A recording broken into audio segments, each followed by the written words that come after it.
రకమైనటువంటి లోభాలకు ప్రలోభాలకు ప్రాధాన్యతనిచ్చి శాశ్వతమైనటువంటి బంధాన్ని నట్టేట ముంచుతున్నారు.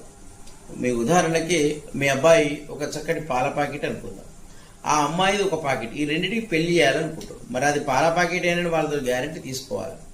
రెండు కలిపి చింపుతున్నారు, అందులో పోసిన తర్వాత ఇది పాల ప్యాకెట్, అది వేరే ఆయిల్, ఏ ఆయిలో అది ఇంజిన్ ఆయిలో ఇంకా గ్యాస్లను ఏదో అవ్వక అది కలవట్లేదు. కాబట్టి మీ బాబు స్వచ్ఛమైన పాల లాంటివాడైతే అమ్మాయి కూడా స్వచ్ఛమైన పాల ప్యాకెట్ లాంటివనే మీరు ఎన్నుకోవాల్సి ఉంటుంది. దానికి వాళ్ళ దగ్గర గ్యారంటీ తీసుకోవాలి.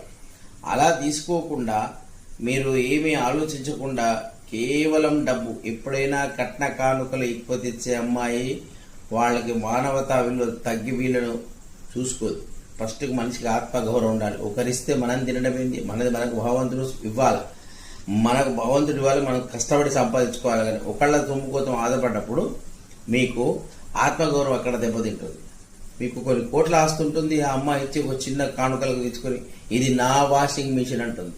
మరి ఆస్తి అంతెవరు, మీరంతెవరు?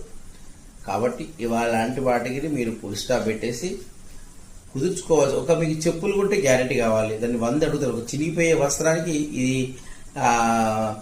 హ్యాండ్ వాషా లేకపోతే డ్రై వాషా, కలర్ ఎరుస్తుందా, బబ్స్ వేస్తాయా, ఇన్ని అడిగి తెలుసుకుంటారే మరి ఒక అబ్బాయి గురించి అమ్మాయి గురించి.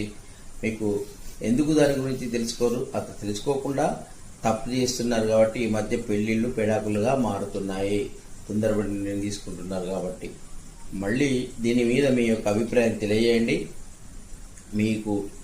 మీరు ఇంకేమైనా సలహాలు వంటి ఇవ్వదలుచుకోండి.